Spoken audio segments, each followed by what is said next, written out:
Hello and welcome to this webinar. This is a subject very close to my heart and one that can cause all sorts of problems if you don't get it right. So let's see what the best way to deal with drafting wills for families with disabled beneficiaries is. This is aimed to be a very practical webinar, so hopefully shouldn't just bore you with legals. So what makes our clients vulnerable? You think you know what a vulnerable person is, but let's look at some specifics that we'll often come across. So clients are often injured or lacking capacity, particularly if you're a deputy or a trustee in the personal injury or clinical negligence space.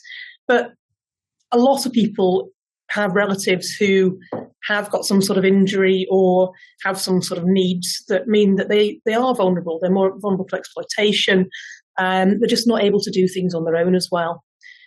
It might be age, it might be older age if people are feeling less confident, less able to deal with things, or not necessarily with younger age, but generally immaturity. If somebody isn't mature enough to make financial decisions or doesn't understand what they're doing, or perhaps is vulnerable to people suggesting they should do things with their money that aren't a good idea. Just because somebody relies on means-tested benefits or care doesn't mean they are vulnerable and not able to deal with things, but it is something that's really important, as we'll see later on.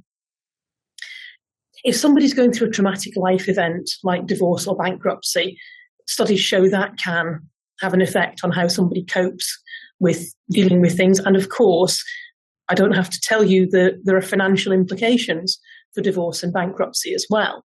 And if your clients are leaving money to people in those situations, they want to make sure it goes in the right direction and not in the direction of the creditors or the ex-spouse. People can come under pressure from themselves or others. Now, that might be, as you see a bit further down, about addiction, something like that.